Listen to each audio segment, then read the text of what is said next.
बहुत अच्छा लग रहा है आप लोगों के साथ आज यहाँ पर आके बात। अभी के बाद जो प्रोग्राम होगा वापस हमारा बड़ा मस्ती भरा ऐसा रहेगा।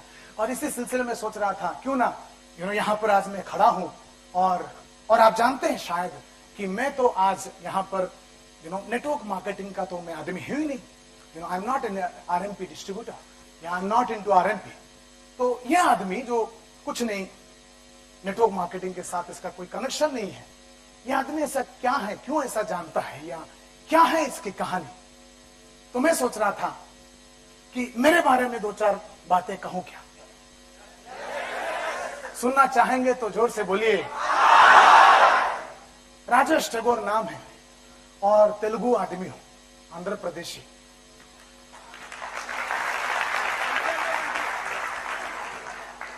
ओडिशा में बड़ा हुआ। रायगढ़ नाम का छोटा गांव था जहां पर मैं पैदा हुआ और वहां पर मेरा जिंदगी स्टार्ट हुआ। ओरिया स्कूल में, कॉलेज में पढ़ता था मैं। जब मैं 11 साल का था, मेरे पिताजी, मेरे घर छोटा सा परिवार, मेरी माँ बाप और बड़ी बहन, बड़ा भाई, हम में सबसे छोटा। मेरा बहन 5 साल बड़ी, भाई 6 साल बड़ा, सबसे छोटा। बहुत लाड प्यार के साथ मुझे बड़ा किया गया। नसीब मेरा अच्छा कि बचपन में मुझे माँ बाप लोगों ने ज्यादा मारा नहीं। तो वो ड्रीम करने की काबिलियत नसीब से लोगों के अंदर रहता है, वो कंटिन्यू हुआ। जब मैं 11 साल का था, मेरे पिताजी अपने नौकरी छोड़ दिए, प्रिंटिंग प्रेस का बिजनेस स्टार्ट किया। और वो जो गवर्नमेंट में नौकरी करते थे, उनसे प्रिंटिंग प्रेस का बिजनेस हो नहीं पाया, वो कर नहीं पाए। घर में प्रिंटिंग प्रेस था, हमारा खुद का घर था रायगढ़ गांव में। रायगढ़ गांव का नाम है, उड़ीसा में था ये, उड़ीसा आंध्र प्रदेश का बॉर्डर में। घर के अंदर प्रिंटिंग प्रेस बिठा दिया था क्योंकि दूसरा दुकान लेने का पैसा नहीं था। एंड घर के अंदर सब चल रहा था। करीबन 10-12 लोग, 15 लोग प्रिंटिंग प्रेस में काम करते थे। पिताजी प्रिंटिंग प्रेस चला नहीं पाए। 6 महीना प्रिंटिंग प्रेस लेने के बाद एक के बाद दूसरा, तीसरा, चौथा, सब लोग नौकरी छोड़ के चले गए। बचपन में हुआ यूं कि प्रिंटिंग प्रेस घर में है और काम करने वाला कोई नहीं है। और पिताजी का कमाने का शक्ति खत्म हो गया था क्योंकि नौकरी नहीं है, प्रिंटिंग प्रेस चल नहीं रहा है, काम आमदनी घर में हो नहीं रही। और मैं घर में सबसे छोटा, और घर के सारे बड़े सब मिलकर फैसला कर दिया कि कितने भी तकलीफ हो, छोटे को परेशान होने नहीं देंगे। तो मैं जानता ही नहीं था कि क्या चल रहा है, कुछ तकलीफ हो रहा है। मुझे ट्रेनिंग दिया गया था कि हर दिन शाम को घर में कोई भी आए और पूछे कि पप्पा कहां है, तो बोलने का घर पे नहीं है। ट्रेनिंग था क्योंकि शाम को आते थे वो लोग जिनके पास पिताजी ने 6 महीना, 3 महीना, 2 महीना पहले पैसा उधारी में लिया था, वो वापस मांगने के लिए आते थे। I was very well trained. पूरे घर में सबको अच्छी तरह से बता दिया गया था और ऐसा मेरा जिंदगी चल रहा था। एक दिन अचानक स्कूल जाने का टाइम हो गया। मेरा हालत, हमारा गरीबी इस हद तक पहुंच गया था कि मुझे सिर्फ, मेरे पास 2 ड्रेस हुआ करते थे बचपन में, दोनों स्कूल यूनिफॉर्म। स्कूल जाने के लिए शूज नहीं थे, स्कूल बैग नहीं थे, हाथ में 2 किताब लेके, जिस तरह आप लोग अभी आए हैं उस तरह मैं स्कूल जाता था, बैग नहीं था। एंड मेरे से बुरी हालत थी मेरी बहन की, जो 5 साल बड़ी थी। मैं 6th स्टैंडर्ड में था तो वो कॉलेज जाती थी। उसको ड्रेस खरीद के देने के लिए माँ बाप के पास पैसा नहीं था, तो मेरी माँ की साड़ी पहन के वो कॉलेज जाती थी। पूरे रायगढ़ कॉलेज में मेरी बहन अकेली ऐसी थी जो साड़ी पहन के कॉलेज में जाती थी। बहुत बुरी हालत था। एक दिन में सुबह स्कूल जाने का टाइम हुआ 9:30, घर में बिल्कुल पैसा नहीं था। मेरी माँ ने किया यूं कि वो जो दूध देने वाली एक बाई रहती थी, वहां पर तो पैकेट आता नहीं था, छोटे गाँव में बाई जो रहती थी उसके पास 2 रुपया मांगी और मेरे हाथ में 2 रुपया दिया। बोलती है कि किराना के दुकान में जाओ, 1 रुपए का चावल, 50 पैसे का दाल, 50 पैसे का तेल, एक गिलास दिया था। बोलते इस कटोरे में, इस गिलास में तेल लाना, बाकी इतने का लेके आना। मैं गया, दुकानदार को मांगा और दुकानदार उतने कम कीमत का सामान देने को तैयार नहीं था। उतना कम में आता नहीं, झगड़ा हुआ। फाइनली मैं कैसे भी झगड़ा करके लेके आया और उस दिन पहली बार मुझे एहसास हुआ कि घर में कुछ प्रॉब्लम चल रहा है। उस दिन स्कूल जाते जाते मैं एक टेलर के पास पहुंच गया और टेलर को मैंने पटाया, बोला कि तुम्हारा रिसीट मैं छाप के दूंगा और उसका ऑर्डर लेके आया। घर में प्रिंटिंग प्रेस था तो घर में सब लोगों को काम करता हुआ देखते हुए मैंने सारे काम सीख लिया था। Composing, printing, perforation, binding, numbering वगैरह सब सीख लिया था। उस दिन वो टेलर के पास, फैशन टेलर नाम का था, टीटी राव उस आदमी का नाम था, उसके पास ऑर्डर लेके आया। पूरा की पूरा मैंने उसका रिसीट छाप लिया, छाप के उसको दे दिया। करीबन 60 रुपए का फायदा हुआ। वो 60 रुपया जाके मेरे पिताजी के हाथ में मैंने रख दिया, बोला ये लो। और मेरे पिताजी को उस दिन वो 60 रुपया 60 लाख के बराबर था।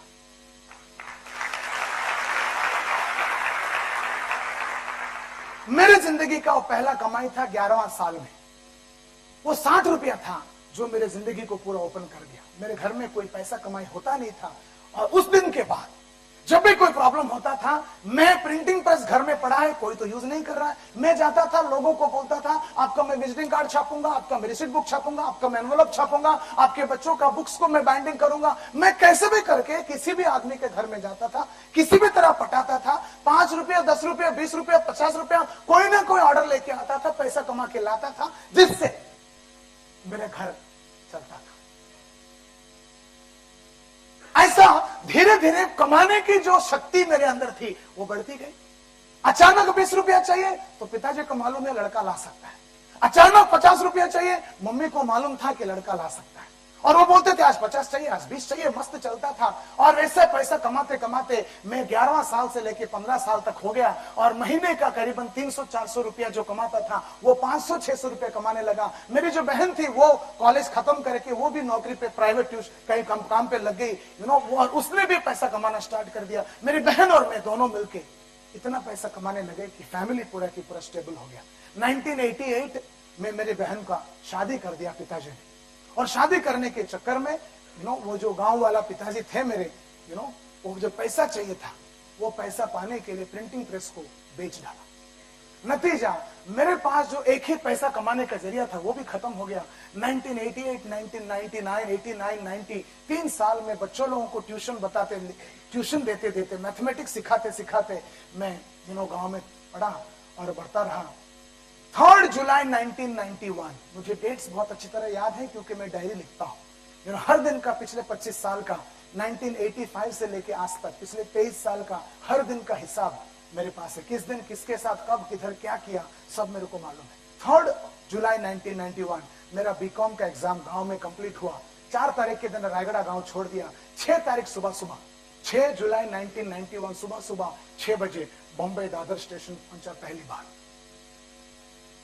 और वहां से मैं चला गया नाला सोपारा आप जानते होंगे। मेरी बहन मेरी सिस्टर शादी के बाद नाला सोपारा में रहती थी, टांकी बोल के जगह है। आप अगर नाला सोपारा आप में से कितने लोग जानते हैं?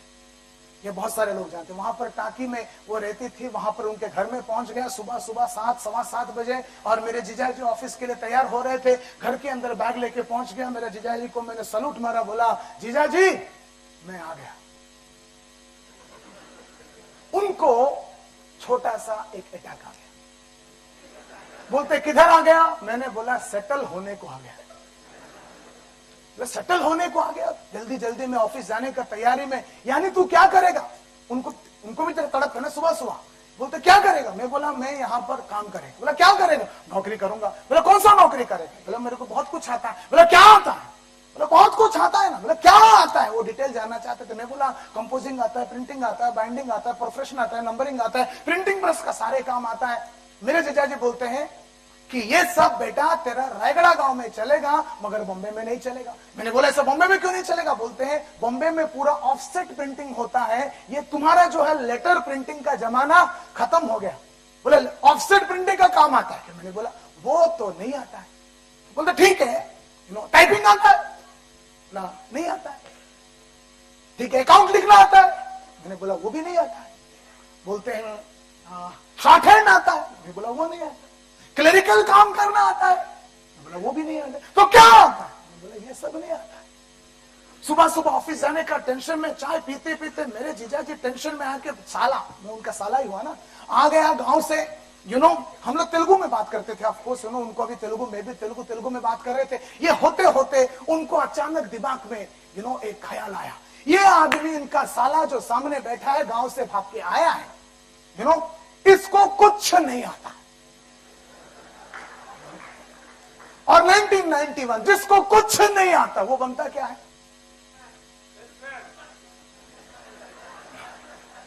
मेरे को कुछ नहीं आता मतलब साला सेल्समैन उस आदमी को है और ऊपर से जोर से बोल रहे। एंड मेरे जीजाजी का भी तुम्हारे ख्याल का आदमी थे, तेरे को कुछ नहीं आता है ना, एक काम कर सेल्समैन बन जा, उसके लिए कुछ आने की जरूरत नहीं है। आजकल होते तो बोलते थे आरएमबी में घुस जा। Coming back, सेल्समैन बन जा। मैं बोला बताइए कैसे बनते? बोलते टाइम्स ऑफ इंडिया पेपर निकालो, वेडनेसडे के दिन, वो टाइम पे वेडनेसडे के दिन लेफ्ट साइड में क्लासिफाइड ऐड आते थे 91 में। बोलते थे वहां पर बहुत सारे वॉक इन इंटरव्यू के एडवर्टाइजमेंट होते हैं, तुम कहीं भी चले जाना, इंटरव्यू अटेंड कर लेना, नौकरी मिल जाएगा। इतना बोल के वो चले गए 6 जुलाई 1991 में। बोला 2 दिन थक के आया, एग्जाम आज आराम करते कर दिया। 7 जुलाई 1991 के दिन बॉम्बे में पहली बार मैं राजेश टेगोर पहला इंटरव्यू देने के लिए दादर पहुंचा।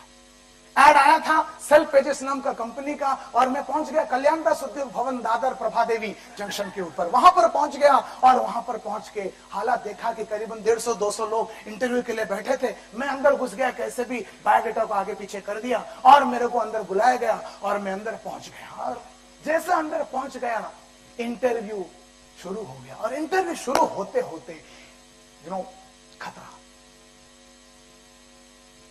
प्रॉब्लम स्टार्ट हो गया। जो मेरे को इंटरव्यू लेने वाला था वो लेने वाला नहीं था, वो लेने वाली थी। और उस दिन तक ऐसा चीज को मैंने देखा नहीं था पहले कभी। आप समझा करो, मैं अभी अभी गांव से आया हुआ और टेबल के फासला और सामने बैठी है नमूना, और उसको देख के मेरे अंदर बहुत कुछ हो गया और मेरे आंखों में, चेहरे में वो सब दिखाई दे दिया और मेरे को देख के उसको भी बहुत कुछ हो गया। उसने ऐसा किया, मैंने ऐसा किया, उसने किया, मैंने किया। 2-4 मिनट वो मेरे को देखी और मैंने उसको देखा। आंखों ही आंखों में बहुत कुछ होने के बाद पहला सवाल उसने किया, फाइनली उसने कर दिया, उससे रहा नहीं गया, सवाल कर ही दिया। वो पहला सवाल मेरे को करती है, किधर से आया?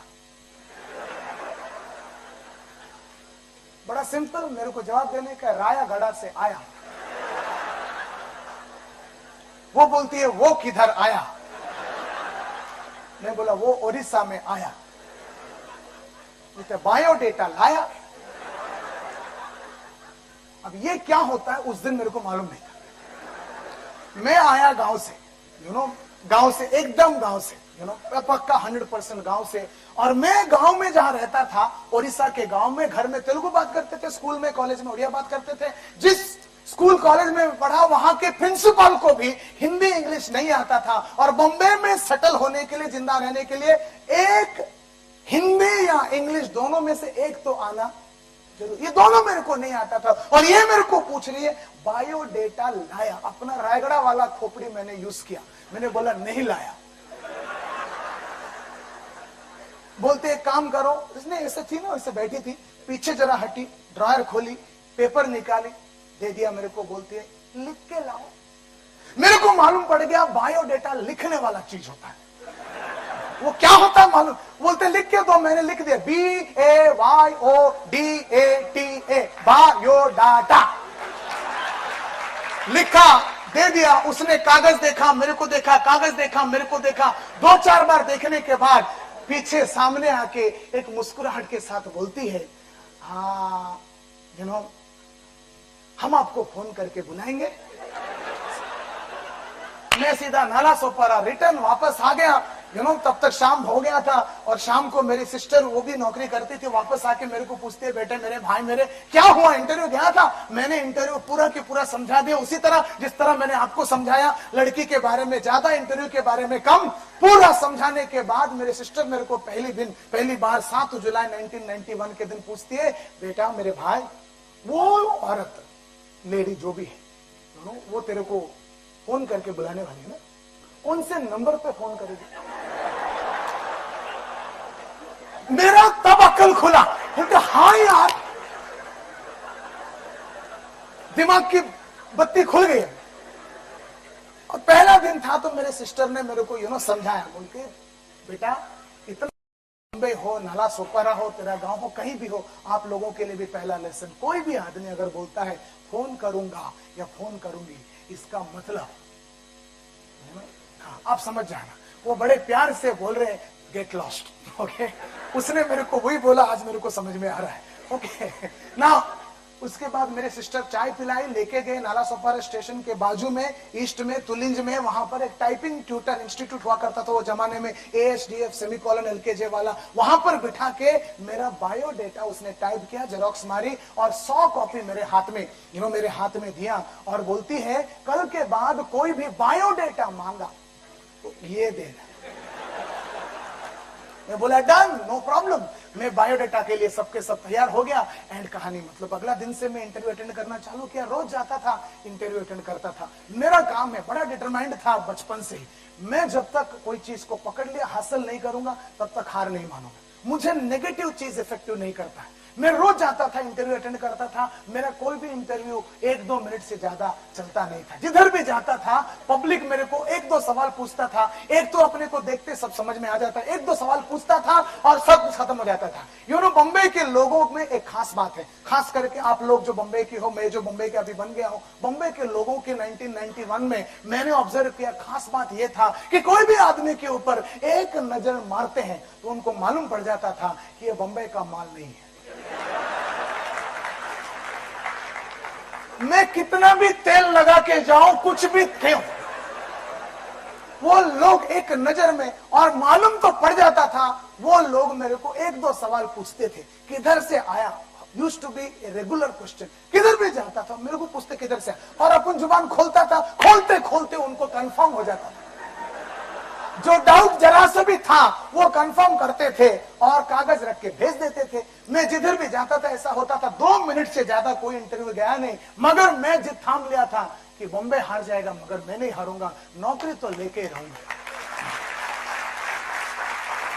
1 महीना हो गया, 73rd इंटरव्यू मेरा हुआ Arjun marketing services 50th road Bandra में। वहां पर नरेश मल्होत्रा नाम का एक आदमी जो मेरा बॉस बन गया बाद में, वो बैठा हुआ था। मैं जैसा वहां पर इंटरव्यू के लिए गया, न्यूज़पेपर में ऐड था, देखा कि वो आदमी ऑलरेडी किसी का इंटरव्यू ले रहा है और उसके टेबल के ऊपर एक फ्लावर का बुके है, हैप्पी बर्थडे लिखा है। It was 3 August 1991। मेरे जैसा टर्न आया, मैं अंदर गया, बोला sir happy birthday to you. वो आदमी के चेहरे में मुस्कुराहट, मेरे को वो पूछता है how did you come to know that today is my birthday. अब मेरे को अंग्रेजी में जवाब देना है। मैंने बोला sir flower sir, card sir, happy birthday sir. और वो आदमी खुश हो गया, बोलता क्या जवाब देता है sir, flower sir, card sir, happy birthday sir. वो बोलता है हाँ हाँ हाँ हाँ। वो बैठ गया, बैठो, बोलता है व्हेन इज योर बर्थडे। मैंने बोला सर 4 अगस्त सर। वो बोलता दैट इज टुमारो। बोलता yes sir, tomorrow is my birthday.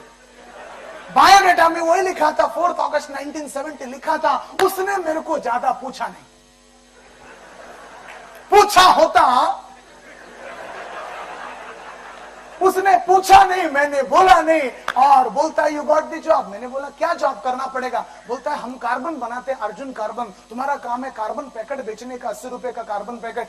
Pencil carbon होता है, टाइपराइटर कार्बन होता है, 1 टाइम कार्बन होता है। ये कार्बन को जाके बॉम्बे में अलग अलग ऑफिसेस में बेचने का। हम लोग 10 लोगों को रखने वाले हैं। तुम्हारा टारगेट महीने का 200 पैकेट है, तुम्हारा सैलरी 650 है। मैंने बोला ट्रेन का पास मिलेगा क्या। बोलता मिलेगा मिलेगा मिलेगा, ट्रेन पास भी मिलेगा, 650 सैलरी मिलेगा, कल से आ जाना। मैं अगला दिन 21st बर्थडे 4 अगस्त 1991 बॉम्बे में carbon paper salesman Rajesh Tagore पधारा।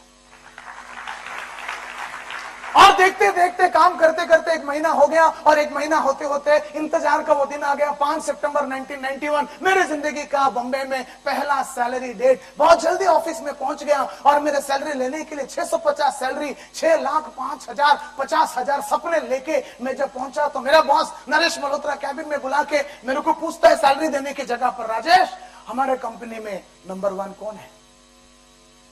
वहां पर रैंकिंग बोर्ड में लिखा था। मैंने बोला सर मणिपाल नंबर 1 है। बोला कितना बेचा। बोला 175 पैकेट बेचा। और नंबर 9 कौन है।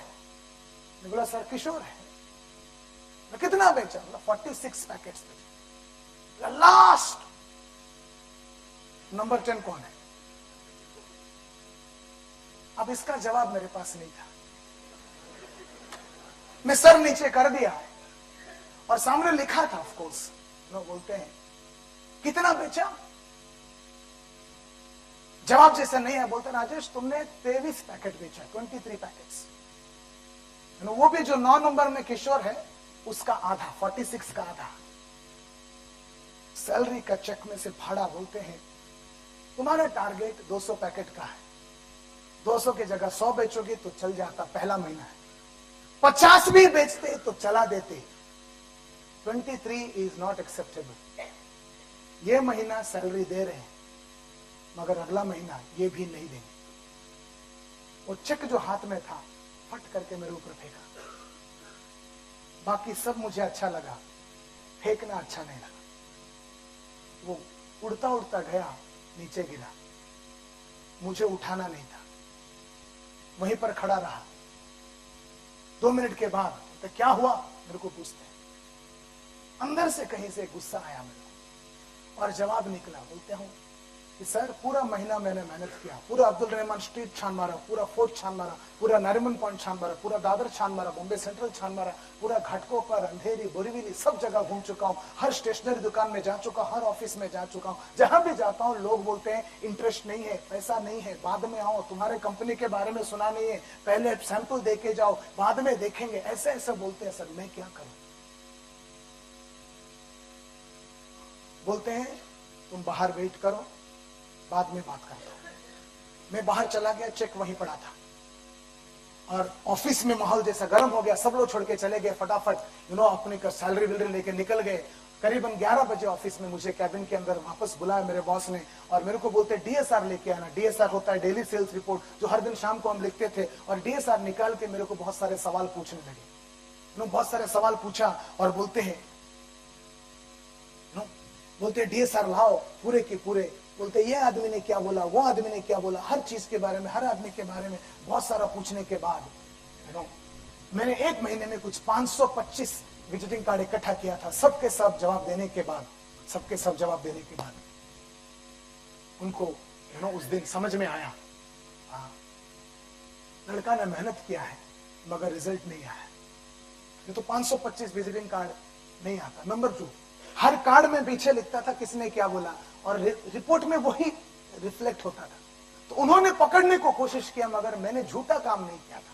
समझ में आने के बाद मुझे बिठा के मेरे जिंदगी का सेल्स का सबसे पहला लेसन मेरे बॉस नरेश मल्होत्रा ने 5 सितंबर 1991 के दिन उस दिन मुझे सिखाया। उन्होंने एक नया फॉर्मूला बताया और वो फॉर्मूला मेरा पूरा जिंदगी, मेरा पूरा लाइफ को ट्रांसफॉर्म किया। उन्होंने जो फॉर्मूला बताया उसके बाद मेरा लाइफ सेकंड लेवल पर पहुंच गया। पहले से तो मेहनत करता ही था मगर वो एक फॉर्मूला पूरे की पूरे लाइफ को चेंज कर दिया। एंड उन्होंने 5 सितंबर 1991 के दिन जो फॉर्मूला उस दिन बताया था वो एक फॉर्मूला था विच वॉज कॉल्ड, आएगा ए फॉर्मूला कॉल्ड 8/73। 600 फॉर्मूला बताया। मैं खुश हो गया, बोला सर अभी मैं जाता हूं, अभी पूरे के पूरे बॉम्बे को आग लगा दूंगा, काम कर डालूंगा सर, फिक्र मत करो, 200 कर डालूंगा। ऐसा बोल के मैं जैसे बाहर जा रहा था मेरे बॉस बोलते राजेश आज काम करने की जरूरत नहीं। क्यों सर? तुमको जो मैंने 8/73 समझाया इसका तुम पहले नोट्स बनाओ, अगर तुम्हारा नोट्स पसंद आया तो तुमको नौकरी पे रखेंगे वरना नहीं रखेंगे, आज नोट्स बनाओ। ऐसे बोल के चले गए वो और मैं बॉम्बे से वो क्या बोलते हैं नरीमन पॉइंट चला गया। 8/73 के बारे में उन्होंने मुझे जो जो समझाया उसका नोट्स बनाया और शाम तक रात को 2 बजे तक मैं नोट्स बना के अगला दिन सुबह 8 बजे उनको करीबन 32 पेज का नोट्स दिखाया। सब नोट्स पढ़ने के बाद नरेश मल्होत्रा बोलते हैं नोट्स तो बढ़िया बना है मगर अभी इसको इंप्लीमेंट करते जाओ, जिंदगी बदल जाएगा, फिक्र मत करो। हर कस्टमर को मिलने से पहले 8/73 के नोट्स पढ़ लेना। मैं बोला सर वही करूंगा और वो करता गया।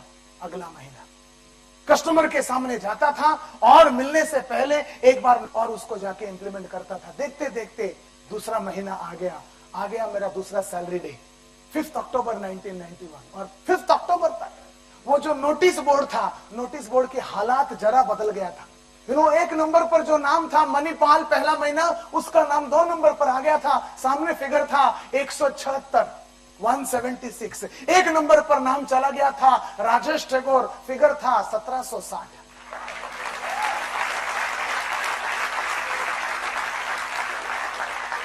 एक आदमी जिसको हिंदी नहीं आता था, जिसको अंग्रेजी नहीं आता था, जो अभी अभी गांव से आया हुआ था, जो पहला महीना 10 में से 10वां नंबर था, जो पहला महीना 23 पैकेट बेचा था, 73 लोगों ने जिसको नौकरी देने से इनकार कर दिया था, वैसा आदमी जिसको हर आदमी ठुकरा था, वो आदमी को 23 पैकेट से लेके अगर 1760 पर कोई चीज लेके जा सकता था,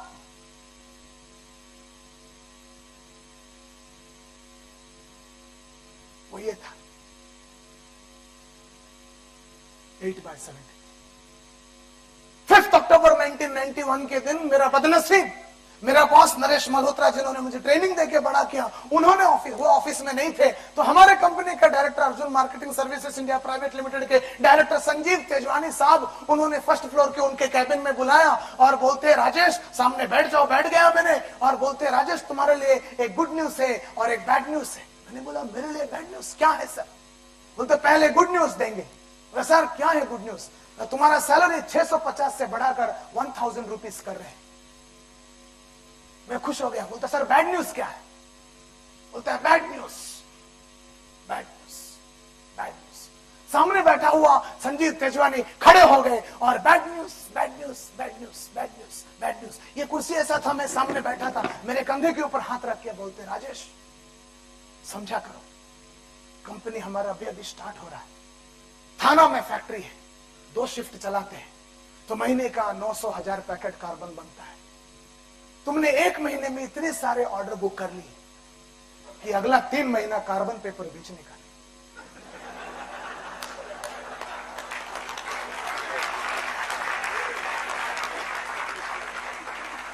मैं बोला, तो क्या बेचूं सर? बोलता है, हमारा टाई अप है। टाई अप बोला तो दूसरे कंपनी के साथ अपना टाई अप है। हम सन गीजर और फायर एक्सटिंग्विशर के साथ हमारा टाई अप। बोलते, ये बेचो। पता नहीं क्यों गीजर बेचने में मुझे इंटरेस्ट नहीं था, आई डोंट नो व्हाई। और तब तक मुझे बम्बई की हवा लग चुकी थी, काफी था। 1 महीना 2 महीना काफी था, बम्बई बनने में 2 महीना काफी होता है। और मैंने वही किया जो बम्बई का एक शाना तो लड़का करता है, नौकरी करता गया और पूरा दिन इंटरव्यूज, दूसरा नौकरी ढूंढता गया। अब तक मैं इतना समझदार हो गया था, तो कहीं भी जाऊं मुझे लोग नौकरी देने लगे, कोई ना नहीं बोलता था। और 15 अक्टूबर 1991 के दिन मैंने दूसरा कंपनी ज्वाइन किया जिसका नाम था ऑक्टोलिंक्स। ऑक्टोलिंक्स में करीबन 120 लोग, कुछ येलो पेजेस का कंपनी था, 8 अलग अलग किस्म के येलो पेजेस का कुछ बना रहे थे। वहां पर मुझे बनाया गया सेल्समैन। 1650 का सैलरी था और पहला महीना 120 में आई वॉज नंबर 1। ये ऑक्टोलिंक्स के 120 जो स्मार्ट लड़के लोग, लड़की लोग थे, सबके सब टाई लगा के, शूट लगा के, पूरा इंग्लिश बोलने वाले, उनके सामने एक ही सब लोग मेरे को चिढ़ाते थे, मद्रासी मद्रासी, क्योंकि अपन मुंह खोलता था, जुबान खोलता था तो मद्रासी वाला एसेंट गांव का नजर आता था, देखने से ऐसा दिखता था। अब क्या है, पहला महीना में नंबर 1 भी कैसे? 120 लोग में नंबर 2 जो था वो 11,300 रुपए का कलेक्शन लाया था, मनी लाया था येलो पेजेस के एडवर्टाइजमेंट बेच के। नंबर 1 में मैं लाया था 90,000, 90,000। नंबर 2 से लेके नंबर 120 तक बहुत गहरा कंपटीशन था, 1 नंबर के आसपास कोई नहीं था। ये 120 लड़का लड़की लोग, बॉम्बे के ऑक्टोलिंक्स के सेल्समैन लोग, दिन रात एक ही बात करते थे, यार ये राजेश टैगोर हिंदी नहीं आता है, इंग्लिश नहीं आता है, बोलना नहीं जानता है, मद्रासी, इतना गंदा दिखता है, साला रोज 2-2 चेक किधर से ला रहा है। जो बात, जो सीक्रेट इन लोगों को जिंदगी में कभी भी समझ में नहीं आए, जो सीक्रेट सिर्फ मेरे को मालूम थी, वो थी 6 महीना 7 महीना वो कंपनी में नंबर 1 होने के बाद मैंने तीसरा कंपनी ज्वाइन किया, डेव थॉमसन एसोसिएट। ये कंपनी में 34 लोग काम करते थे, बेलाड पियर बॉम्बे में ये ऑफिस था और वहां पर 34 सेल्समैन, और मैं बन गया 35वां नंबर मेरा। और ये कंपनी में पहला महीना मैं बन गया नंबर 1, दूसरा महीना नंबर 1, तीसरा महीना नंबर 1, चौथा महीना डेव थॉमसन में तकलीफ स्टार्ट हुआ। एक नया लड़का ज्वाइन किया जिसका नाम था कुछ असगर, बहुत हैंडसम आदमी था, बहुत ही बढ़िया आवाज था, बुलंद आवाज था, बहुत मस्त पेंटर था, इंग्लिश उसका शानदार था, हिंदी इलाहाबाद से आया था तो जबरदस्त था, हर किस्म से हैंडसम, सिल्वर स्टार लगता था। इतना खूबसूरत, इतना हैंडसम, इतना बढ़िया आदमी को मैंने आज तक देखा नहीं था। ये आदमी में बहुत सारे खूबियां थी, बस सब चलता था, मगर एक बात से मैं भी जलता था, उसको भी 8/73 मालूम था। पहला महीना वो उसका पहला महीना, मेरा चौथा महीना।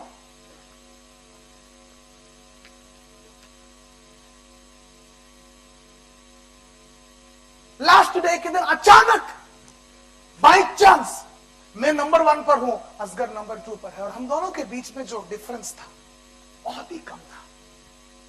मेरे को पिछले 8-10 महीने से आदत पड़ गया है नंबर 1 कहीं, नंबर 2 कहीं, और अचानक इतना क्लोज कंपटीशन, मेरे को झटका लगा। और मेरे कंपनी में साइड बाय साइड दूसरे कहानियां चलते थे। एक लड़की काम करती थी, एक ही लड़की काम करती थी डेव थॉमसन में, इसका नाम था रीना। जो 34 लड़के लोग काम करते थे, 35, सब के सब उसको लाइन मारते थे, सेल्समैन। मैं भी उसको, सब लोग क्या है जाके उसको चांस मारते थे। कोई उसको लिए ग्रीटिंग कार्ड बनाता था, कोई फ्लावर लेके जाता था, कोई उसको प्रपोज करता था, कोई हर आदमी अपने हिसाब से उसको पटाने को कोशिश कर रहा था। ये लड़की दूसरे किसी को भाव नहीं देती थी। ये लड़की सिर्फ एक आदमी के साथ बराबर बात करती थी। किसके साथ? ना ना ना, ये फिल्मी नहीं है कहानी, ये सच्चा कहानी है। रीना जो भी कंपनी में नंबर 1 होता था उसके साथ ठीक से बात करती थी, बाकी किसी को भाव नहीं देती थी। 4 महीने से 3 महीने से मैं नंबर 1, तो मेरे साथ वो स्पेशल बातें करती थी, मुस्कुरा के बातें करती थी, तो बाकी 34 लोग साले जलते थे। असगर आया 2 नंबर पर हो गया, मगर बाकी 34 को एक जान आ गया कि राजेश टैगोर को बीट करने वाला आ गया। और मेरा बॉस विवेक वेंकटेश, जो कि चंबूर में ही रहता है, सामने ही रहता है, वो जमाने में देखा कि दोनों तरफ बराबर आग लगी हुई। मेरे पास आता था और मेरे को बोलता था, राजेश इतना दिन नंबर 1 हुआ, कोई बड़ी बात नहीं, अब नंबर 1 बन के दिखाओ, अब चुनौती का टाइम है, अब चैलेंज है, बनो नंबर 1, देखता हूं कैसा बनते हो। मेरे को बोलता था, मैं बड़े गुस्से से बोलता, आज कुछ कर डालूंगा। मेरे सामने दूसरे कैबिन में जाके बोलता था, असगर पूरे कंपनी में अगर राजेश टैगोर को बीट करने वाला कोई मर्द है वो सिर्फ तुम है, करो। इधर से मेरे को डालता था, उधर से उधर को डालता था, इधर पेट्रोल उधर पेट्रोल, दोनों की तरफ आग लगी, दोनों बोलते वंदे मातरम, दोनों जाते थे, बिजनेस लेके आते थे। एंड अगला महीना 1 से लेके 29 तक नोटिस बोर्ड में नाम था असगर का। 30 तारीख को नाम आ गया मेरा। अगला महीना 1 से 30 तक वो नंबर 1, 31 तारीख को मैं नंबर 1। अगला महीना वापस 1 से 29 तक वो नंबर 1, 30 तारीख को मैं नंबर 1। मैं क्या करता था, सारा महीना जितने भी चेक्स आते थे सब दबा के रखता था।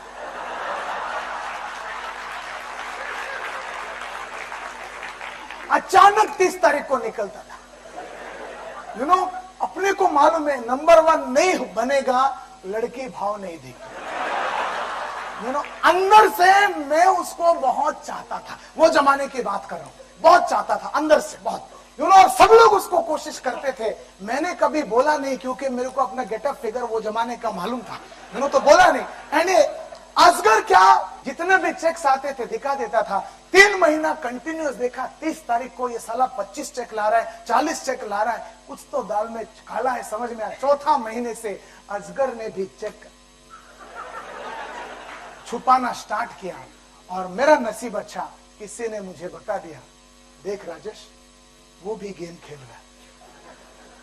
अब कोई दूसरा रास्ता नहीं था सिवाय मेहनत की। असगर का कन्वर्शन रेशियो था, कन्वर्शन रेशियो ना, मैं 5 लोगों को मिलूंगा तो वो 5 को मिलता था तो उसको 1 सेल मिलता था। मेरा कन्वर्शन रेशियो, मैं 20 को मिलता था तो मुझे 1 सेल मिलता था। मुझे दिन का 2 सेल तो लाना ही था असगर के साथ कॉम्पीट करने के लिए। वो आसानी से दिन का 2 लाता था, और दिन का 2 लाने के लिए मुझे दिन का 40 लोगों को मिलना पड़ता था, 50 लोगों को मिलना पड़ता था, 60 लोगों को मिलना पड़ता था। मैं सुबह 9 बजे कलबा देवी मस्जिद की गलियों में कोल्ड कॉल करता हुआ निकलता था। एंड रात को कभी 9 बज गया, कभी 10 बज गया, कभी 11 बज गया, कभी 12 बज गया, 2 चेक नहीं तो मैं घर वापस नहीं जाता था। याद है मुझे आज भी वो दिन, रात को 11:30 बज गया, 12:30 बज गया, सब लाइट बंद हो गए, कोई दुकान कोई ऑफिस खुला नहीं है। विरार लोकल ट्रेन में आने के बाद विरार लोकल ट्रेन के अंदर कोई भी आदमी हर आदमी के पास जाके मैं येलो पेजेस का ऐड दो कोई भी हाँ बोले ना बोले मतलब नहीं, मैं सिर्फ बोलता था ये 1 घंटा मेरिन लाइन से लेके नाला सोपारा तक क्यों बर्बाद करूं, क्यों वेस्ट करूं बोल के मैं लोकल ट्रेन के अंदर कॉल करता था। जब तक रात पूरा खत्म नहीं होता है तब तक मैं कोशिश खत्म नहीं करता था। ऐसा मेहनत करते करते हर दिन सिर्फ परिश्रम के ऊपर अगला 4 महीना मैं नंबर 1 रहा। उसके बाद हालात ऐसा हो गया कि असगर सचमुच 1 महीना बहुत ही आगे निकल गया और मुझे मालूम पड़ा कि समझ गया ये महीना तो मैं असगर को बीट नहीं कर सकता। और उसी वक्त मेरा किसी पुराने दोस्त ने मुझे फोन करके बताया कि पूना में एक आदमी है जिसका नाम खुशरू है, वो लोगों को सेल्समैन लोगों को ब्लू डायमंड होटल में ट्रेनिंग देता है, 5,000 फीस लेता है। 1992 की बात कर रहा हूँ। बोलते तुम उधर जाओ, तुम्हारे जैसे सेल्समैन के लिए जरूरत है। मैं पूना चला गया एंड खुशरू के पास 3 दिन का ट्रेनिंग लिया और खुशरू ने मुझे बहुत सारे नए बातें सिखाया। बोलता है ट्रेनिंग देना, रोज सुबह उठ के कैसेट सुनना, रोज किताबें पढ़ना, ट्रेन का टाइम बर्बाद मत करना, कस्टमर को सर्विस देना, झूठा वादा मत करना, हमेशा बड़ा सोचना, बड़ा लिखना, लाइफ का गोल बनाना, लाइफ का पर्पस लिखना, ये सब के सब उसने पूरा सिस्टमेटिकली काम करने का जो तरीका बताया उसको मैं इंप्लीमेंट करता गया तो मेरे को भी अच्छा कामयाबी मिलने लगा। 18 महीना कुल मिला के असगर के साथ मेरा कंपटीशन हुआ। सारा 18 महीना मैं नंबर 1 था और वो नंबर 2 था। 18 महीने के बाद एक दिन असगर मुझे आके बोलता राजेश तुम्हारे साथ कंपीट करके बहुत मजा आया, मगर मेरा एक ड्रीम अभी भी पूरा नहीं हो पाया और शायद नहीं होगा। मैंने बोला क्या, कौन सा ड्रीम? बोले 1 महीना राजेश यार, 1 महीना तुमको बीट करना था। मैं बोला करना? बोलते नहीं यार, मुझे सऊदी में नौकरी मिला, मैं सऊदी जा रहा हूं। गले मिला, सऊदी चला गया। वो सऊदी चला गया और डेव थॉमसन एसोसिएट्स मुझे टेरिटरी मैनेजर बना दिया। And I became the boss of some people. As a territory manager, I was India number 1 territory manager. Then they made me the city sales manager. As a city sales manager, Dave Thompson, I was India's number 1 city sales manager. And 1st June 1995, 1 जून 1995 के दिन Dave Thompson में करीबन 25,000 रुपया salary plus 10,000 रुपया 15-20,000 रुपया commission, ये सब मस्त जिंदगी चल रहा था। ये वाला नौकरी को छोड़ के मस्त सा जबरदस्त 1995 में मेरे खानदान में किसी ने भी 35,000 देखा नहीं था। वो वाला नौकरी को छोड़ के मैंने बिजनेस स्टार्ट किया। I started my own business. I wanted to publish yellow pages, multi colour yellow pages. और 1995 हालात ऐसा था कि पूरे बॉम्बे में 88 से लेके 1995 तक 8 साल 7 साल में करीबन 200 कंपनियां येलो पेजेस के नाम पर पैसा लेके भाग गए। आप अगर किसी को येलो पेजेस बोलते थे तो वो सीधा पुलिस को दे देते थे। इतना बुरा नाम था, उतना बैड नेम था। वो जमाने में मैंने चैलेंज लिया कि आज के बाद मैं अगला 2.5 साल में 30 महीने के अंदर बॉम्बे का एक मल्टी कलर येलो पेजेस छापूंगा। पब्लिक बोलते था यार एमेंडन पब्लिकेशन 400 करोड़ का कंपनी, वो बॉम्बे में छाप नहीं पाया, वो पैसा लेके भाग गया। सेसासियन येलो पेजेस छाप नहीं पाया। टाटा प्रेस येलो पेजेस 95 में उसके ऊपर कोर्ट में केस होने की वजह से बंद हो गया था। ये बड़े बड़े दिग्गज जो नहीं कर पाया, तुम राजेश टैगोर क्या करवा लो? भला जो है करके दिखाऊंगा। And with in A span of 30 months, 1 Jan 1998 के दिन मैं बॉम्बे के इतिहास का first and only multi colour yellow pages छापा। स्कॉल Bombay business. This is the Bombay business book. आपने अगर कभी येलो पेजेस देखे हैं, ये बॉम्बे का, इंडिया का हिस्ट्री का first and only multi colour yellow pages है। एंड नाम लिखा है राजेश टैगोर, इसको मैंने छापा है। I'm the patient. 1999, I got into MLM business. बहुत सारे MLM कंपनी के बहुत सारे लोगों ने मुझे प्रोस्पेक्ट किया, हर जगह पर लेके गए। I got into MLM business and 2000 I got into training. सन 2000 से लेके आज तक मैं ट्रेनिंग देता आ रहा हूँ। MLM बिजनेस में जब मैं था, I was not a distributor, I was the owner of a multi-level marketing company. I was into ये बॉम्बे बिजनेस बुक को मैं MLM से पब्लिश करता था और मेरा कुछ प्रिंसिपल्स हुआ करते थे। प्रिंसिपल नंबर 1, आप MLM के हो तो मैं बता रहा हूं, हर दिन सुबह 11 बजे मैं प्लान दूंगा, हर दिन सुबह डॉट 11 बजे मैं प्लान दिखाऊंगा। और मेरे जितने भी डिस्ट्रीब्यूटर लोग थे सबको मालूम था कि राजेश टैगोर 11 बजे खड़ा हो, एंड वो लोग सबके सब अपने डाउनलाइन को वो मीटिंग में बुलाते थे। मैं खड़ा होकर स्पीच अच्छा देता था और जो भी आते थे मैं उनको एग्जैक्टली 50 मिनट्स खड़ा होकर समझाता था। एवरी डे सुबह पंप हाउस में, अंधेरी ईस्ट पंप हाउस में 401 मनीष टावर में मेरा घर हुआ करता था, वहां पर रोज सुबह 30, 40, 50 लोगों को एवरी डे मैं समझाता था। या और जितने लोग आते थे मेरे पास उन सबके साथ डाउनलाइंस का हर आदमी के पास पर्सनली जाके मैं क्लोज करता था। हर आदमी को मैं पर्सनल सर्विस देता था। कोई भी आदमी मुझे फोन किया और मैंने उठाया नहीं फोन, ऐसा कभी होता नहीं था। हर आदमी को मैं ड्रीम्स बताता था और मैं कहता था कि ये बिजनेस नहीं है, गेट रिच क्विक स्कीम नहीं है, ये तुम्हारा ड्रीम्स है और आके लाइफ में कामयाब बनना चाहते हो तो ही ये अपॉर्चुनिटी है, ताव में आके ये बिजनेस ज्वाइन मत करना। I was very very principle oriented in my network marketing business. 1 जून 1990 2000 तब से लेके आज तक मैं ट्रेनिंग में दे रहा हूं। और आज अगर आप देखेंगे इंडिया का और दुनिया का सबसे बेहतरीन कंपनी, जो बेस्ट कंपनी से, वो सबके सब मुझे ट्रेनिंग के लिए बुलाते हैं। कोका कोला नाम आप लोगों ने सुना होगा, the number 1 company in the world. मैं जाता हूं कोका कोला के सेल्समैन को ट्रेनिंग देता हूं। प्रॉक्टर एंड गैम्बल आप लोगों ने सुना होगा, सुना है कि नहीं? I go and train the Procter and Gamble. LIC of India नाम आप लोगों ने सुना होगा, world's number 1 company, India's number 1 company. आप लोगों के पास LIC का पॉलिसी होगा, मैं LIC को जाके ट्रेनिंग देता हूं। महिंद्रा नाम सुना होगा, मैं महिंद्रा को ट्रेनिंग देता हूं। हिंदुस्तान लीवर नाम आप लोगों ने सुना होगा, आई गो एंड ट्रेन। RMP नाम सुना होगा। आज आपके सामने डायनामा ग्रुप की मदद से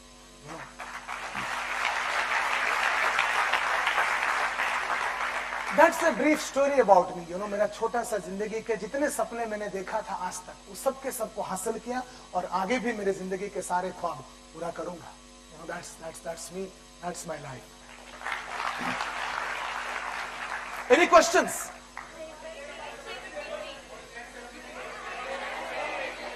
What is 8/73? मैं जानता था ये सवाल आएगा, दोनों पूरा प्रोग्राम इसी का। Any other question? हाँ,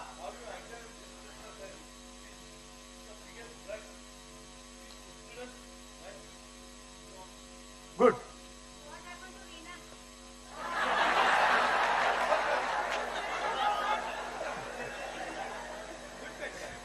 रीना का क्या हुआ? ये हर जगह पर आता ही है। 25 सितंबर 1995 के दिन रीना ने आके मेरे को शादी कर लिया।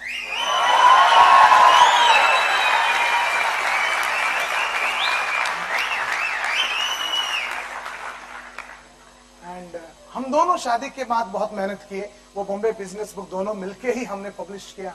We are very very hard working and नतीजा, हमारा मेहनत का नतीजा तो आता ही है। एक लड़का एक लड़की हो गई।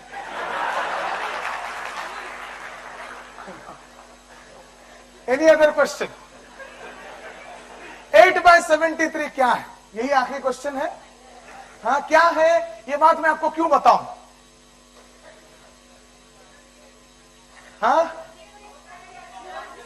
अगर मैं 8/73 क्या है बताया तो आप क्या करेंगे? इंप्लीमेंट करेंगे? इंप्लीमेंट करेंगे? पक्का? वादा? कसम खा के कह सकते हो? तो खड़े हो जाओ,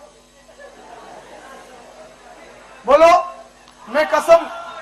हाथ उठा के सब लोग बोलिए, मैं कसम खा के कहता हूं आज के बाद हर प्रोस्पेक्ट के सामने समझाते वक्त मैं 8/73 फॉर्मूला को इंप्लीमेंट करूंगा, यूज करूंगा। ये सच्चा वादा है। It's a gentleman promise. Ladies promise बोलेंगे। Thank you and be seated please.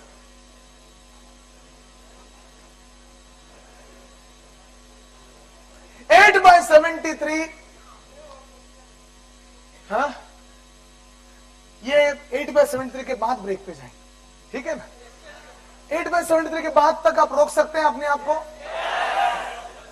8/73 दोस्तों एक ऑब्जेक्शन हैंडलिंग फॉर्मूला है, जिसका मतलब है आप जब जाते हो, कस्टमर को मिलते हो, कस्टमर को समझाते हो, प्रोस्पेक्ट को समझाते हो, आरएमपी बढ़िया अपॉर्चुनिटी, जबरदस्त अपॉर्चुनिटी, ऐसा अपॉर्चुनिटी नहीं है, ये जिंदगी बदल जाएगा, कोई दूसरे कंपनी की तरह नहीं, मस्त कंपनी, जोरदार कंपनी वगैरह वगैरह वगैरह वगैरह, इसमें आ जाए तुमको कार मिलेगा, इसमें आ जाए तुम टाइगर बन जाओगे, हफ्ते का 10,000 कमाओगे, लायन बन जाओगे, 40,000 कमाओगे, डायनामिक ग्रुप में हमारा ये है, ट्रेनिंग है, अपना 12 प्रोडक्ट है, उसमें ये है, वो है, वो है, बढ़िया चीज है, आजा आजा आजा। कोई भी कस्टमर अच्छा ऐसी बात है, ये ले ले पैसा, मैं आ जाता हूं, ऐसा बोलता नहीं।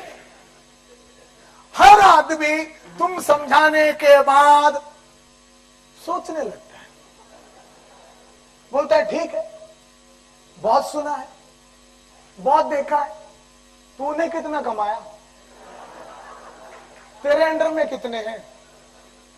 और नॉर्मली हम जाते हैं कभी ज्वाइन करते करते अगला दिन अपन ने, अरे यार मैं कल ही तो ज्वाइन किया, बोलता है नहीं यार तेरे को कैसा मालूम अच्छा कंपनी है, तू फंस गया, मेरे को क्या को फंसा रहा।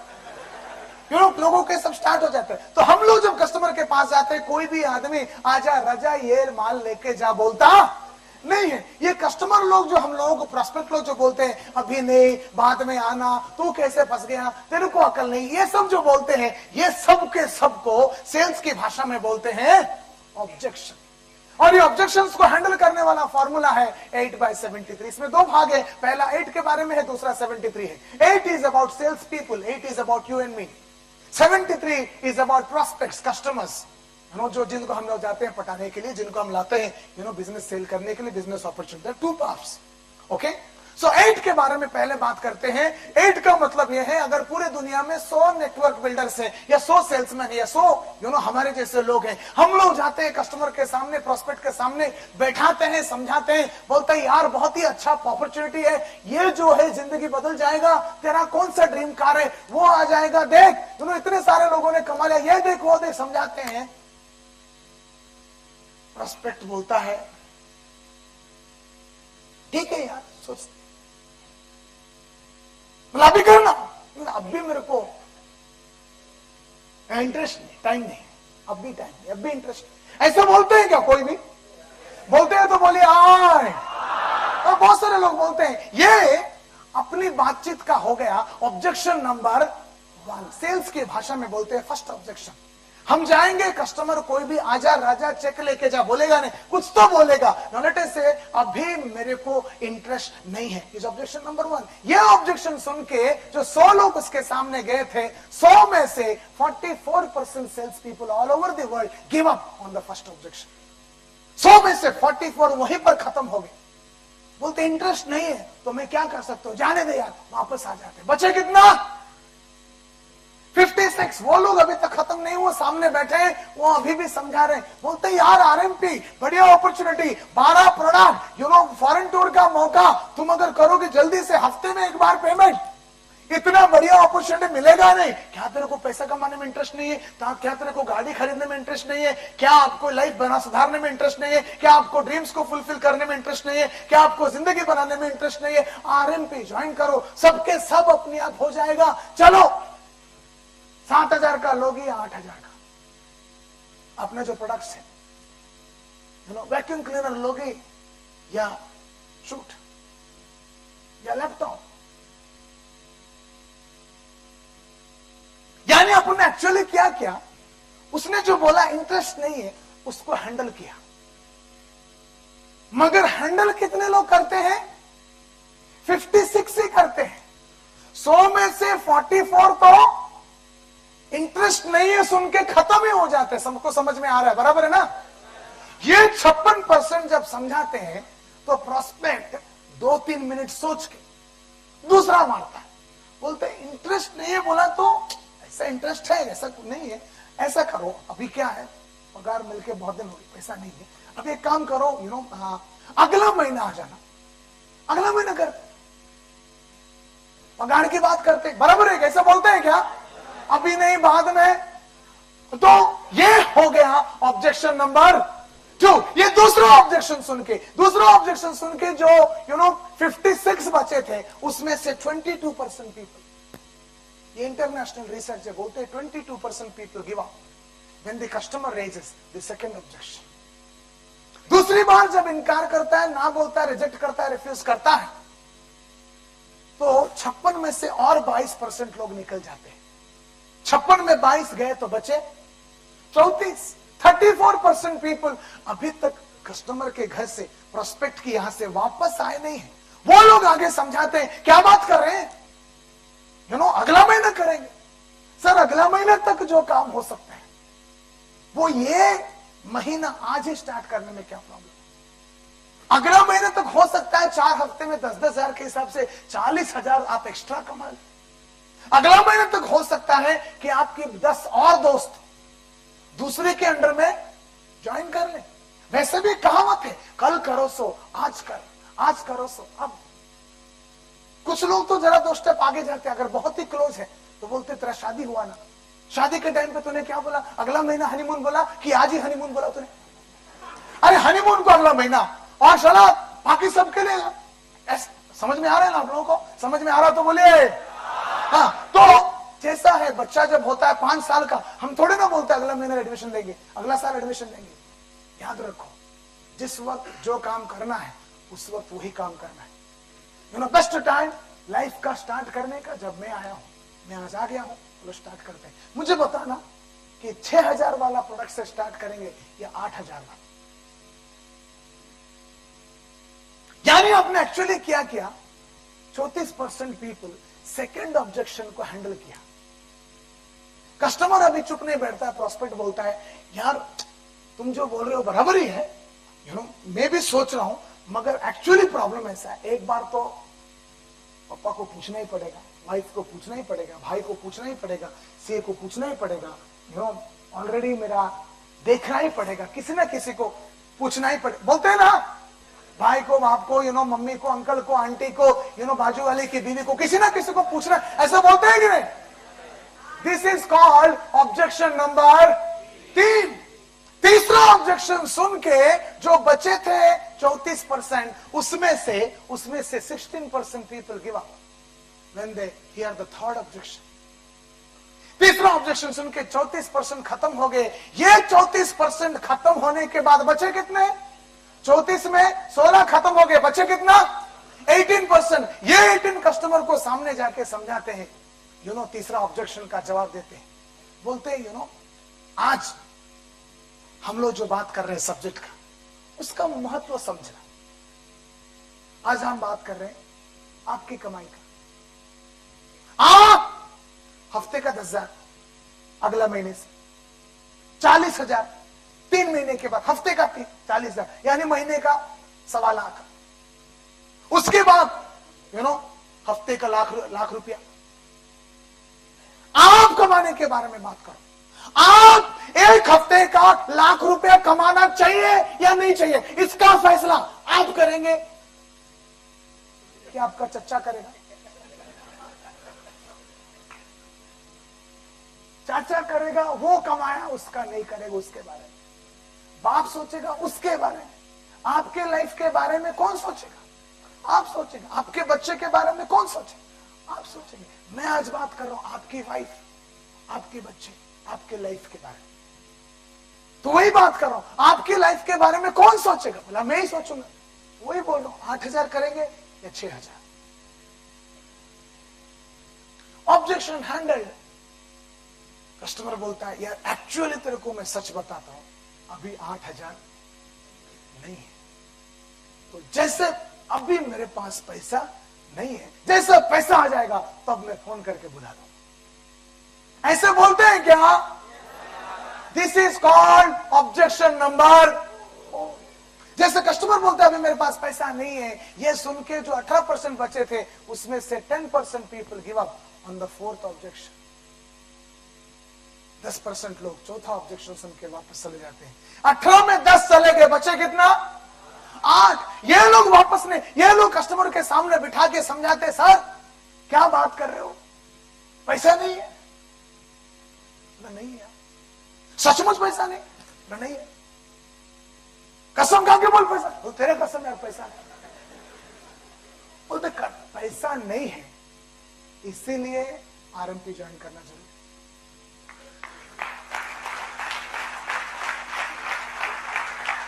जिसके पास अभी 8,000 ज्वाइन करने को नहीं है, उसी आदमी को हफ्ते का 10,000 कमाना शुरू करना जरूरी है।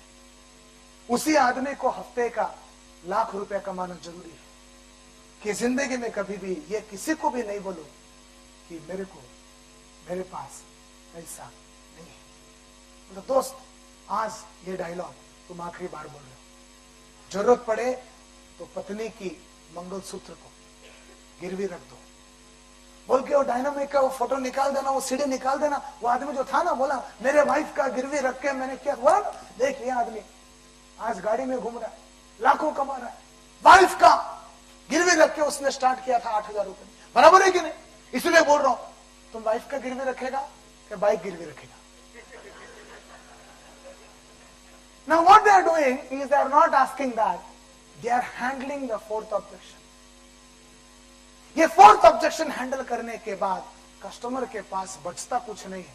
बोलते ठीक है, एडजस्ट करता हूं, और वो पैसा निकालता है और वो ज्वाइन करता है। नतीजा सेल मिलता है, या ज्वाइन करवा पाते हैं, या लोगों को अंदर ला पाते हैं। सिर्फ वो लोग, कितने परसेंट लोग? 8% लोग। इसीलिए कहते हैं 8/73, only the last 8% people get success. 92% people give up either in the first or second or third or fourth objection. हमारे में से 92%, 100 में से 92% लोग पहला, दूसरा, तीसरा, चौथा किसी ना किसी एक ऑब्जेक्शन में खत्म हो जाते हैं।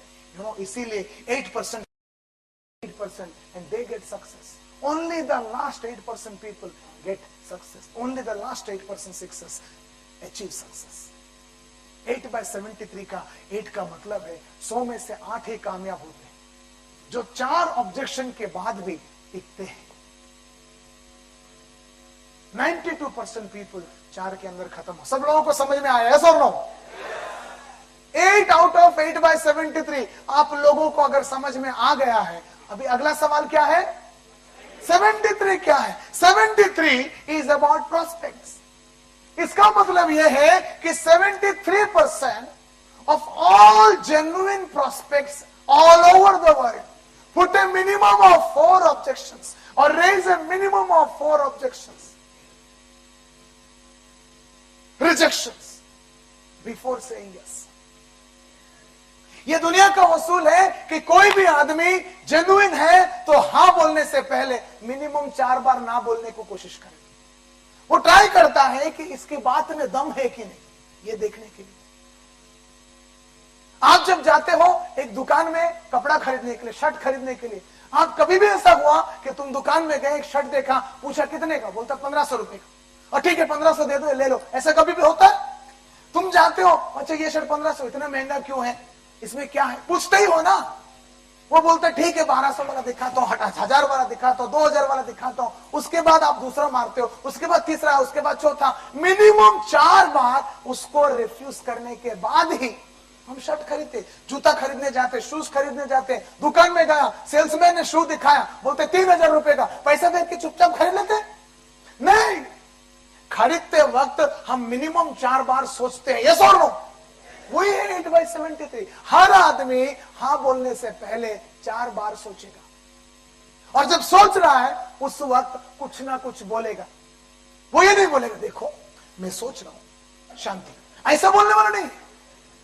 वो बोल देगा, बोले अभी इंटरेस्ट नहीं है। मतलब क्या है? वो बोल रहा है मेरे को जरा सोचने दे। उस वक्त हम क्या करते हैं? इंटरेस्ट नहीं है, ठीक है बोल के निकल जाते हैं।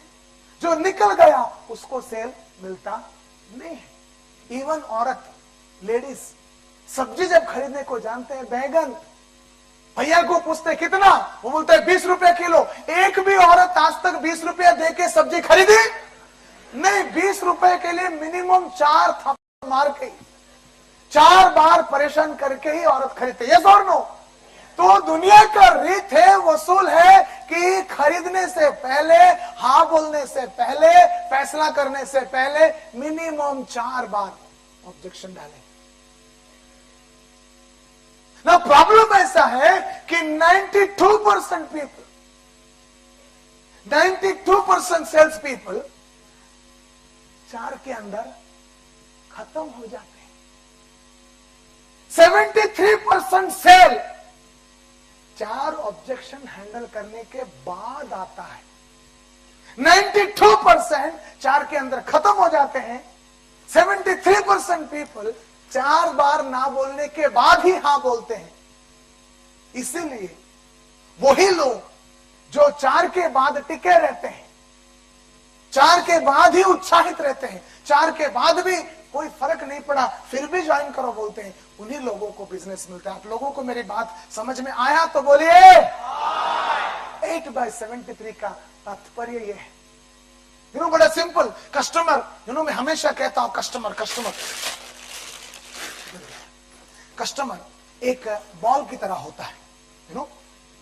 देख सकते हैं, ये बॉल है, देख रहे हैं आप लोग, ये कस्टमर है। आपको पहले दिखाया था मैंने? नहीं ना, ये बॉल है, ये कस्टमर है। आप इसको देखिए, मैं इसको ऊपर से फेंकता हूं और ये नीचे गिरेगा। गिरने के बाद जेन्युइनली कितने बार बाउंस करता है जरा देखिए। ओके, 1 2 3 4 टू कैंसिल कर दो। बराबर तरीके से कितने बार जंप किया? 4, क्योंकि कस्टमर का कैपेसिटी 4 का है।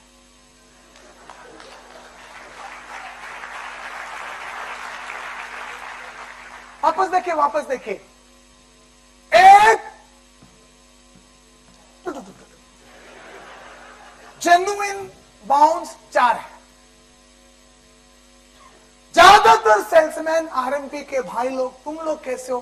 बड़ा सोफिस्टिकेटेड, प्यारे से, मस्त से, चिकना, स्मार्ट। हमारा प्रॉब्लम क्या रहता है? हमारे पास दिमाग में, ताकत में, बदन में, जहन में 4 संभालने का ताकत रहता नहीं है। हम लोग होते कैसे हैं? हम लोग होते ऐसे हैं। ये कौन है? जोर से बोलो, प्रोस्पेक्ट। ये कौन है? ये कौन है? हाँ, जोर से बोलो ना यार। ये कौन है? ये कौन है? इसका कैपेसिटी 1 2 3 4। इसका कैपेसिटी, हमारा कैपेसिटी देखो, इसको 1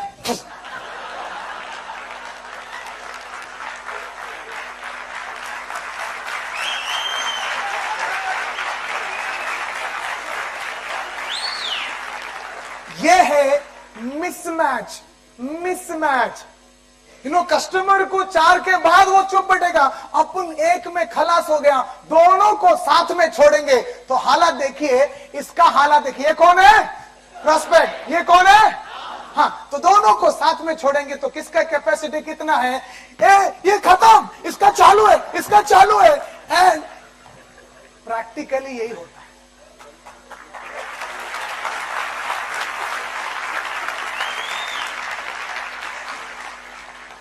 अब करना क्या पड़ेगा? इसको इस दुनिया में कोई सुधार नहीं सकता है। कस्टमर है, प्रोस्पेक्ट है, ये ऐसा ही रहेगा। मगर जब ऐसे प्रोग्राम में आते हो, डायनेमिक के ट्रेनिंग में आते हो, डायनेमिक के लोगों को मिलते हो, डायनेमिक सिस्टम में घुसते हो, डायनेमिक की तरफ से पूरा जब हैच होते हो, आपके अंदर क्या होता है? वो अंदर से जान आता है। आप ये हो और आपके अंदर जान है, और आपके अंदर जो बढ़ाना है, इसके बराबरी का बाउंसिंग बैक एबिलिटी बढ़ाना है। 4 हैंडल करने के दम हमारे अंदर होना चाहिए। And that's what is 8/73। ये कब होगा? जब आप ट्रेनिंग लेते हो। ट्रेनिंग लेते हो तो क्या होता है? अपना जो कचरा है माइंड का, दिमाग का, वो सबके सब ऐसे प्रोग्राम में निकल जाता है। इसी कचरा निकल रहा है। जब कचरा निकलता है, हमारे अंदर शार्पन होता है और हमारे अंदर का एक्चुअल डायमंड जो है वो बाहर आता है। Can you see? अब धीरे धीरे ये प्रोग्राम में आए, ये सबके सब निकल रहा है, एंड निकलते कचरा बाहर जा रहा है। एंड आप देखो कैसे बाहर या अंदर से आप बाहर निकल रहे हो, या मस्त ट्रेनिंग चल रहा है। 8/73 समझ में आ रहा है। हाँ यार, मैं 4 के अंदर खत्म हो रहा हूँ। साला कितना देखना कचरा भरा है तेरे अंदर, कभी खत्म होता ही नहीं। ऐसा हैंडल कर करके ट्रेनिंग हो के वापस प्रोग्राम, वापस ये कौन सा है? ये बुक जाके कस्टमर लोगों का समझ के 4 मारेगा। अरे काम वाला कौन है? वो औरत सब्जी वाला, वो दुकान, जूते का दुकान के एग्जाम्पल, सबके सब समझ के, ये सब सुन के क्या हो रहा है? हमारे अंदर की बाउंसिंग बैक, कभी कभी ना सुधरते भी नहीं इतने जल्दी। बाउंसिंग बैक एबिलिटी हमारे अंदर का बढ़ जाएगा। जब बढ़ेगा, कचरा और निकलेगा। कहाँ का? दिमाग का। हम लोग ट्रेनिंग पा रहे हैं, ये बहुत एफर्ट लगता है, ये 2-3 महीना लग जाएगा, 4-5 महीना लग जाएगा, कभी 6-7 महीना लगेगा। कितना ज्यादा कचरा देखना किधर भरा ये। इसके जो स्मार्ट आदमी है, जो डायमंड आदमी है, जो क्राउन डायमंड बन सकता है और जो अभी लायन बन सकता है, ये आदमी के चारों तरफ भरा है। ये जाता है और ऑब्जेक्शंस आते हैं, ये जब ट्रेनिंग पाता है, ये जब होता है, कितना देखना भरा है, तब जाके इसके अंदर से असली चीज बाहर निकलता है, एक्चुअल डायमंड निकलता है।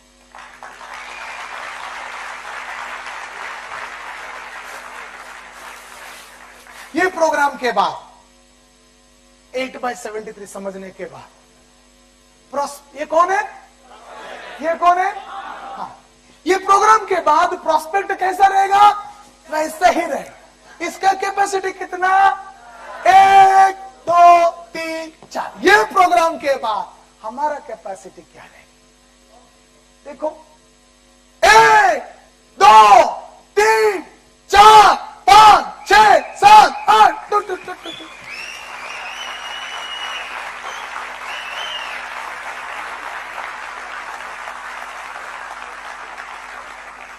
This is what is training. दोनों जब साथ में घूमेंगे, दोनों साथ में जब करें, पहले क्या था, अपन ठंडा पड़ गया था, इसका चालू था।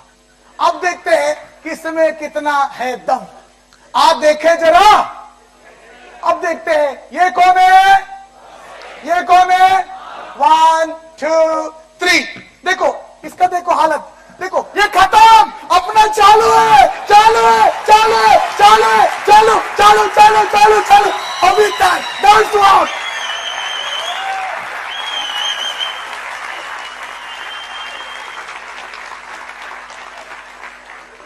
That is 8/73। आप लोगों को समझ में आया तो बोलिए नेक्स्ट वन। हमारे अंदर बाउंस करने के दम, बाउंस करने के दम। ऑब्जेक्शन ना तो वो बोलेगा ही, वो तो अपना जात, जरा जोर से बोले, वो तो अपना जात। वक्त है तुमको अपना असली जात दिखाने। हर आदमी 4 बार ना बोलेगा, हमको 4 के बाद ही टिकना है। एग्जैक्टली यही चीज बताया था नरेश मल्होत्रा साहब 5 सितंबर 1991 के दिन। उन्होंने बोला था, राजेश जाओ, तुम लोग, तुम्हारा प्रॉब्लम ऐसा, मुझे बताया कि तुम जा रहे हो, इतना मेहनत कर रहे हो, 525 लोगों को मिला, इतना मेहनत किया, इतना काम किया, मगर तुम्हारा प्रॉब्लम ऐसा है कि कस्टमर तुमको ना बोलता है, तुम वापस आ जाते हो। मेरे को बिठा के समझाया, राजेश हर आदमी ना बोल के ही शुरू करेगा, हर सेल का शुरुआत ना से ही होता है। कस्टमर ना बोलते हैं, इसीलिए तो हम लोगों का जरूरत है। हर आदमी हाँ बोल रहा तो तुम्हारा मेरा जरूरत ही क्या है।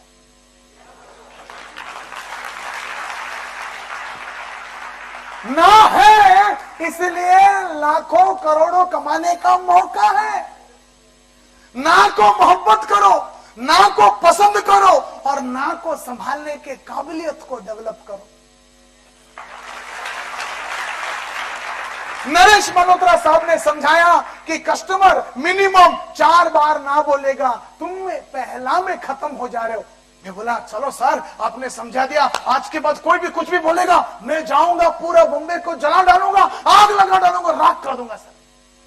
मेरे को बोलता है, आज काम करने का जरूरत है। बोला, क्यों सर? बोलता, राजेश तुम आज जाके नोट्स बनाओ। नोट्स क्या होता है सर? बोलता है, देखो अब जो मैं तुमको एग्जाम्पल में बताया, 4 ऑब्जेक्शन दिया, तुम गए कस्टमर के पास गए, पहला आदमी ने बोला इंटरेस्ट नहीं है, बाद में उसने बोला अगला महीना आ जाना, सोच के बताऊंगा। उसके बाद तीसरा ऑब्जेक्शन डाला कि मैं भाई को, बाप को, डैडी को, किसी को पूछ के बताऊंगा। चौथा ऑब्जेक्शन बोला अभी पैसा नहीं है। ये सब तो एग्जाम्पल थे, मगर इसका मतलब यह नहीं कि तुम कोई भी प्रोस्पेक्ट के पास जाओ तो prospect same to same objection. Prospect तो कुछ भी बोल सकता है, there is no guarantee, there is no, कोई लिमिट नहीं है। हाँ सर मैं बोला, अब क्या करो? मेरे को बोलते हैं तुम्हारा फाइल लेके जाओ, डीएसआर का फाइल, इसके अंदर से तुम्हारा पिछले 1 महीने में जो जो कस्टमर ने जो जो ऑब्जेक्शन डाला वो सबको लिख डालो।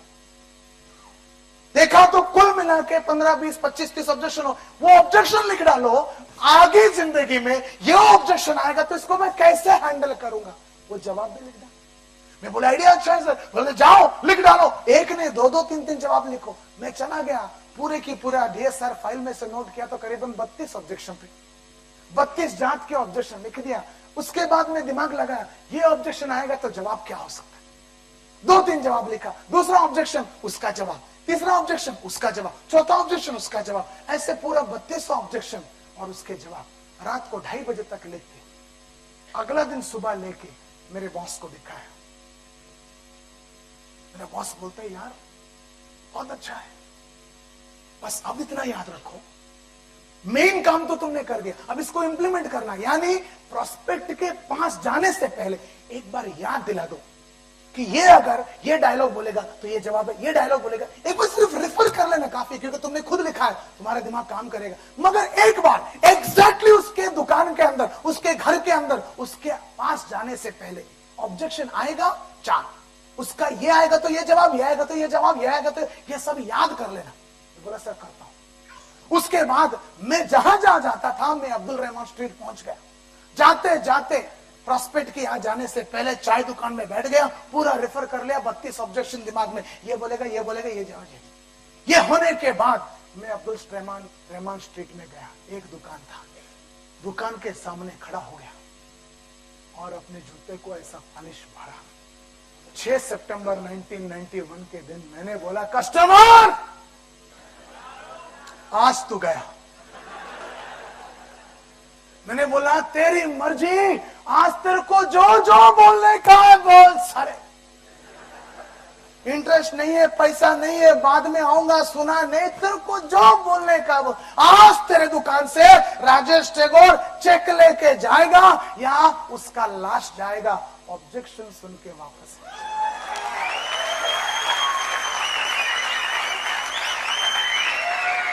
मैं अंदर गया और जाते जाते मैंने बड़े प्यार मोहब्बत के साथ समझाना स्टार्ट किया। 2-5 मिनट के बाद कस्टमर ने डाला ऑब्जेक्शन नंबर 1, जवाब अपने को मालूम है। पहला सुन के पहले टेंशन आता था, आप ऑब्जेक्शन नंबर 1 सुन के अपनी आप मुस्कुराहट आ गई, साले कमीने ये डालेगा।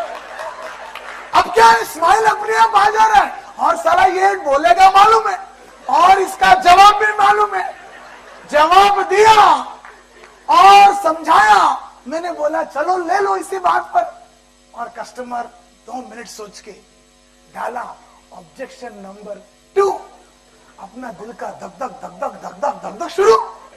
दूसरा भी डाल दिया, वाह वाह वाह, इसका भी जवाब मालूम है, मैंने दे दिया। वापस 2-4 मिनट समझाया, उसको हैंडल किया, वापस उसको प्यार से कार्बन पेपर का सेल मांगा। कस्टमर डाला ऑब्जेक्शन नंबर 3। मेरे को ऐसा लगा पकड़ के चुम्मा दे तू यार, क्या कस्टमर है साला। तीसरा भी डाल दिया, मां कसम, अब तीसरा भी डाल दिया, ये आएगा मालूम है, जवाब मालूम है, जवाब दे दिया। उसके बाद मैं वापस पूछा 10 पैकेट लेगा कि 20 पैकेट। कस्टमर सर पे हाथ रख के तड़प तड़प के देता है ऑब्जेक्शन नंबर 4। मेरे को ऐसा लगा इधर उठ के नाचो, चारों की चारों खलास।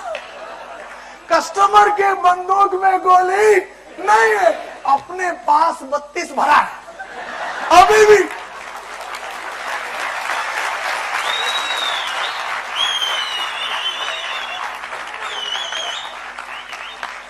उसने बोला और अपन ने चौथा जवाब दे दिया। उसको पूछा 10 पैकेट की 20। तो दोस्तों किसी कस्टमर ने 2 पैकेट का ऑर्डर दिया, किसी ने 5 पैकेट कार्बन बॉक्स का ऑर्डर दिया, किसी ने 10 का दिया, किसी ने 20 का दिया, किसी ने 50 का दिया, किसी ने 100 का दिया। मेरे को याद है नारीमन पॉइंट के कस्टमर ने 350 पैकेट कार्बन पैकेट का ऑर्डर दिया था। 1 महीने के अंदर 1760 पैकेट।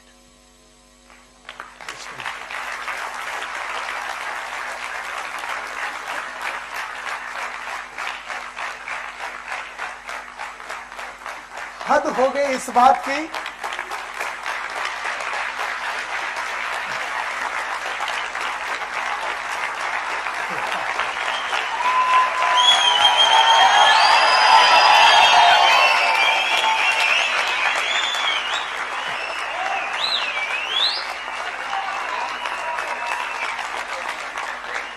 हद हो गई थी इस बात की कि मेरा बॉस संजीव तेजवानी बोलता है, राजेश यार बेचना बंद कर दे।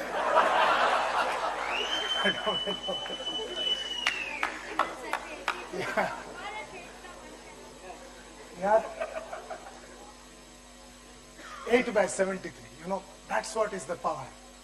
कस्टमर ऑब्जेक्शन डाल डाल के थकना चाहिए, मगर हम लोग हैंडल कर करके थकना नहीं चाहिए। एक्चुअली मैं जब बॉम्बे बिजनेस बुक का पब्लिकेशन स्टार्ट किया दोस्तों, मैंने जब बॉम्बे बिजनेस बुक का पब्लिकेशन स्टार्ट किया, जब मैं सिटी सेल्स मैनेजर बन गया, हर हफ्ता मेरे लड़के लोगों को ट्रेनिंग देता था। मैं जब बॉम्बे बिजनेस बुक का पब्लिकेशन स्टार्ट किया, मेरे कंपनी में करीबन 120 सेल्समैन थे। उनको हर हफ्ता मैं उनको बिठाता था, ट्रेनिंग देता था, समझाता था। मैं बोलता था ऑब्जेक्शन हैंडल करो, नोट्स बनाओ, नोट्स बनाओ, नोट्स बनाओ, कितना समझाता था। मगर मेरे लड़के लोगों ने जो गलती किया वो आप मत करो। वो लोगों ने कभी बैठ के नोट्स बनाया नहीं। The crucial element of 8/73 is not entertainment. The crucial element is, मैंने वो 32 ऑब्जेक्शन लिखा और उसका जवाब लिखा, उसको साथ में लेके घूमता था। इतने में हुआ क्या, मैंने 1 जून 1995 के दिन कंपनी स्टार्ट किया, 25 सितंबर 95 के दिन मेरा शादी हो गया। आपको बताया था ना शादी के बाद भी मेरा सैटरडे ट्रेनिंग चालू था। हर सैटरडे को मेरे 120 लोगों को मैं ट्रेनिंग देता था। शादी के बाद ट्रेनिंग में एक दिन मेरी वाइफ भी बैठी, रीना, वो भी बैठी, और मैं ट्रेनिंग दे रहा हूं, 8/73 समझा रहा हूं, बोल रहा हूं यार नोट्स लिखो, ऑब्जेक्शन लिखो। तुम लोग उसका नोट्स नहीं बनाओगे तो तुमको कामयाबी नहीं मिलेगा। 8/73 समझने से काफी नहीं है, इंप्लीमेंट करो। नोट्स लिखो, नोट्स लिखो, नोट्स लिखो, नोट्स लिखो, नोट्स लिखो, नोट्स लिखो। परेशान हो गया, चीना फाड़ा, मैं सर को भुजाया, क्या क्या किया, मगर एक ने भी नोट्स नहीं। पीछे बैठी थी रीना, मेरी बीवी। पूरा ट्रेनिंग खत्म होने के बाद मैंने सोचा, मेरे को बोलेगी राजेश यार वाह क्या ट्रेनिंग देता है। उसने ऐसा नहीं बोला। जुहू बीच लेके गई, मेरे को बोलती है समुद्र के किनारे रेत में बैठ के मेरे को बोलती है, राजेश इतना फाड़ फाड़ के बोल रहे हो, नोट्स लिख, नोट्स लिखो, नोट्स लिखो। कितना दिन से बोल रहा हूं, 4 महीने से बोल रहा हूं, लिखे तो नहीं लिखे। बोलती है काम करो ना, तुम ही नोट्स लिख के दे दो ना उनको।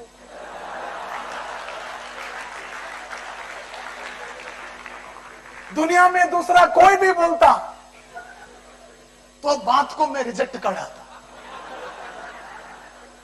अब मेरे को मालूम है बीवी के सामना कौन करेगा यार। तो आने वाले सारे ऑब्जेक्शन का मैंने लिस्ट बना के एक ट्रेनिंग मैनुअल बनाया। उसमें 64 ऑब्जेक्शन जो भी मार्केट में आ सकते हैं, बॉम्बे बिजनेस बुक सेल करने को जाते हो, उसका छोटा सा बुक बना के मेरे सारे सेल्समैन लोगों को दे दिया। मैंने बोला जेब में लेके घूम।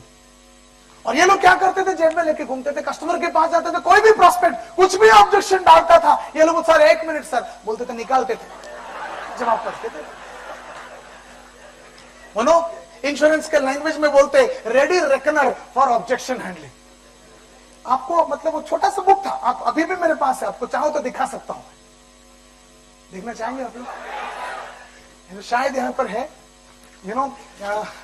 दिस इज द बुक, या प्रोफेशनल सेल्स अप्रोच बोल के 1995 में मैं मेरे बीवी का बोलने के बाद लिखा था। इसमें पहला 32 पेज खुशरू ने मुझे जो जो सिखाया था वो सब लिखा। उसके बाद 32 पेज के बाद मिलिंद, आप यहाँ पर आ सकते हैं 1 मिनट के लिए मिलिंद, यहाँ पर ये सब लिखा है, आप बोल सकते हैं, यहाँ पर ऑब्जेक्शन लिखा है। ऑब्जेक्शन, हाँ, पहला ऑब्जेक्शन क्या है?